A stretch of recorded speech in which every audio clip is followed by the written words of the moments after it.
बहनों और भाइयों, जब अयोध्या से सरयू मैया से जल लेकर के लोग बदेश्वरनाथ धाम तक जाते हैं, जलाभिषेक करने के लिए शिव कावड़ भक्त जाते हैं, तो हम लोग ऊपर से हेलीकॉप्टर से उन पे पुष्प वर्षा करते हैं। याद करिए, इसी कावड़ यात्रा को समाजवादी पार्टी की सरकार ने रोक लगा दी थी। ये कहते थे कावड़ यात्रा नहीं होनी चाहिए। ये लोग दुर्गा पूजा में रोक लगाते थे, श्री कृष्ण जन्माष्टमी नहीं मनाने देते थे, 84 कोसी परिक्रमा पे रोक लगाते थे। बहनों और भाइयों,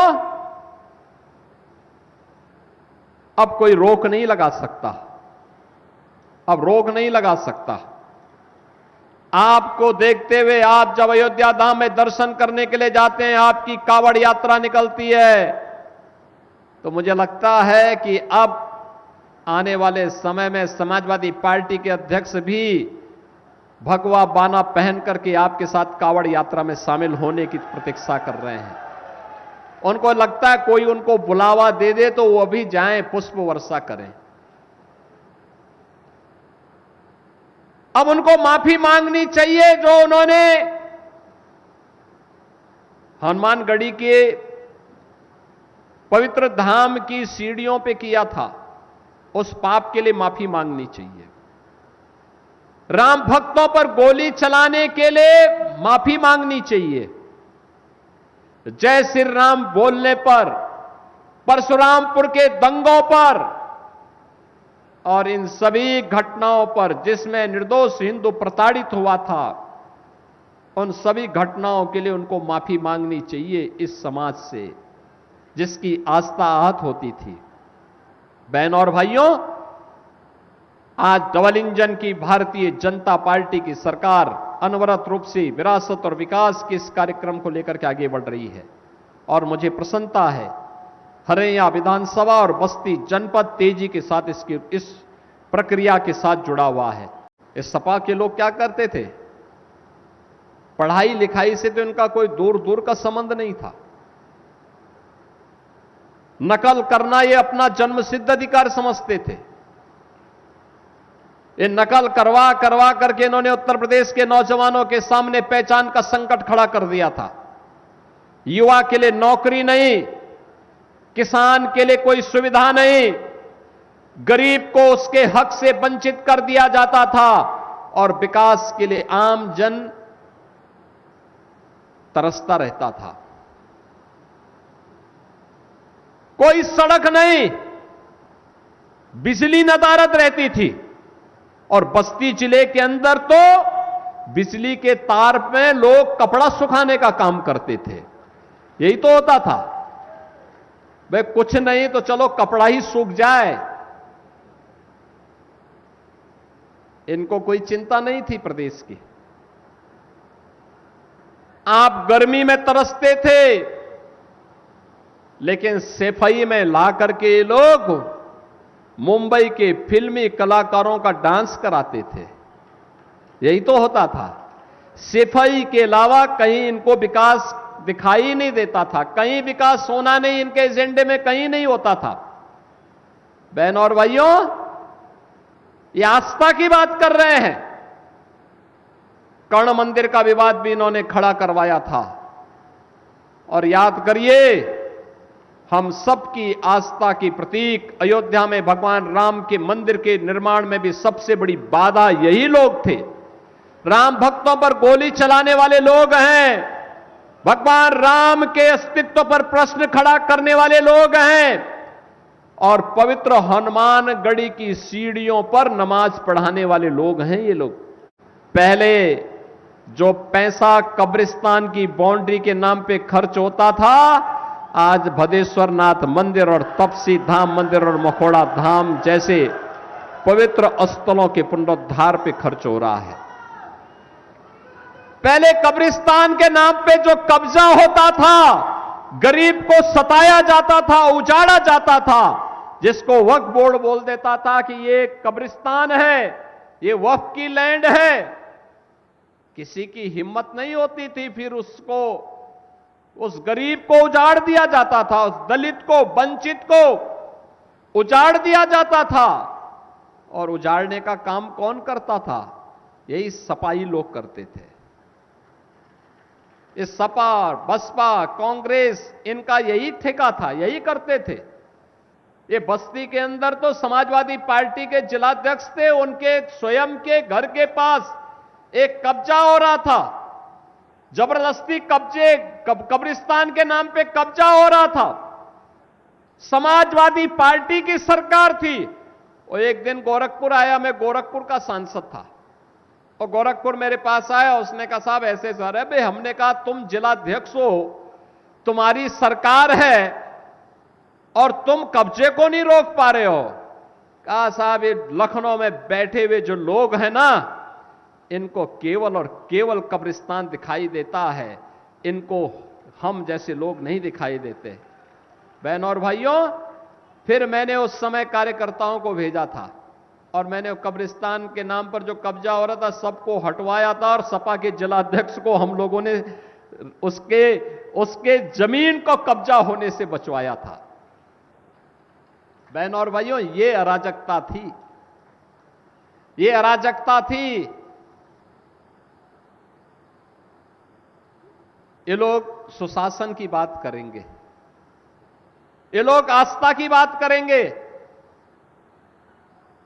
विकास के नाम पे जो डकैती पड़ती थी, योजना कागजों में स्वीकृत तो होती थी, पैसा डकार दिया जाता था, जमीनी धरातल पर कुछ भी नहीं होता था।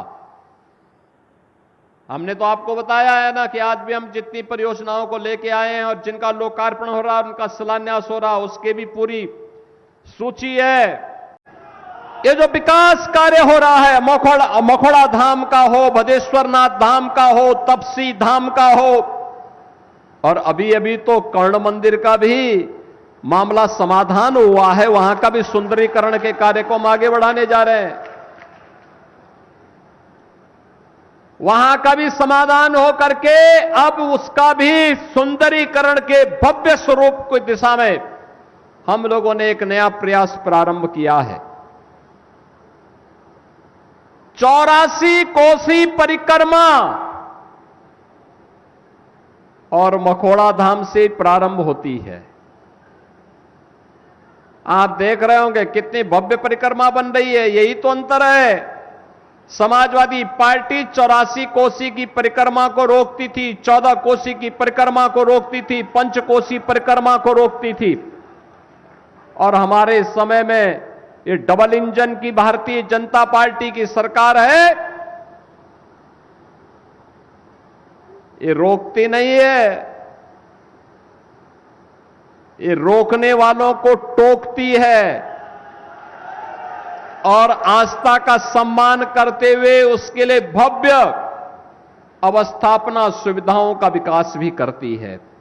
और इसीलिए तो 84 कोसी परिक्रमा का मार्ग भव्य बन रूप से श्रद्धालुओं की सुविधा के लिए भी और अयोध्या धाम के रिंग रोड के रूप में भी वह काम करेगा। इस रूप में उसका विकास किया जा रहा है। कोई सोचता था भदेश्वरनाथ मंदिर में लाखों श्रद्धालु सावन के महीने में आकर के सरयू मैया से जल ला करके जलाभिषेक करते हैं। कभी भदेश्वरनाथ धाम का पुनरुद्धार हो, सुंदरीकरण का कार्य हो, कोई सोचता नहीं था। जितनी तेजी के साथ पिछले 9 वर्ष में हरैया ने विकास किया है, आजादी के बाद कभी नहीं हो पाया था, कभी नहीं हो पाया था। जो संभव था वो आज संभव हुआ है। कप्तानगंज ने पहले 5 वर्ष में 17 से 22 में विकास किया, उसके बाद वहां भी काम ठप पड़ा हुआ है, क्योंकि सपाइयों में विकास की रुचि नहीं। इनके लिए तो अपना स्वयं का विकास ही ये मान लेते हैं हो गया सब।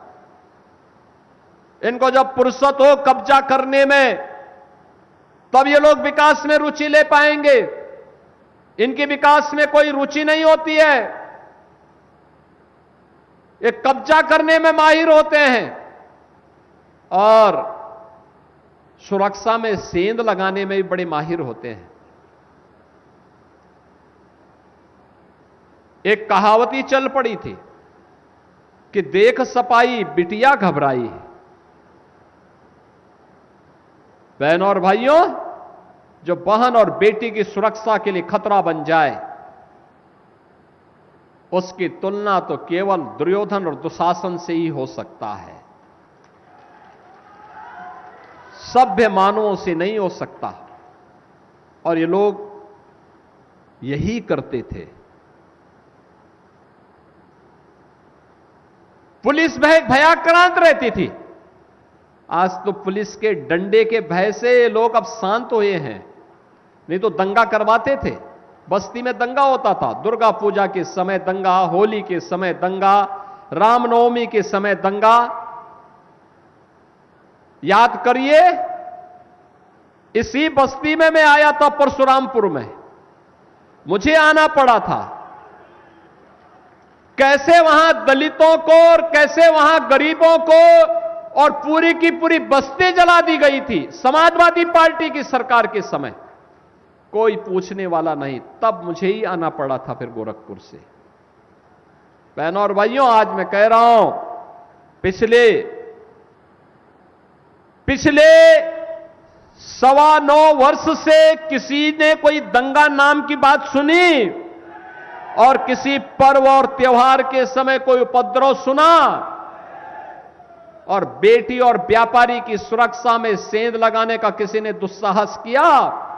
अब कर भी नहीं सकता है। करेगा तो उसे मालूम है अगले चौराहे पर यमराज उनका इंतजार कर रहे होंगे।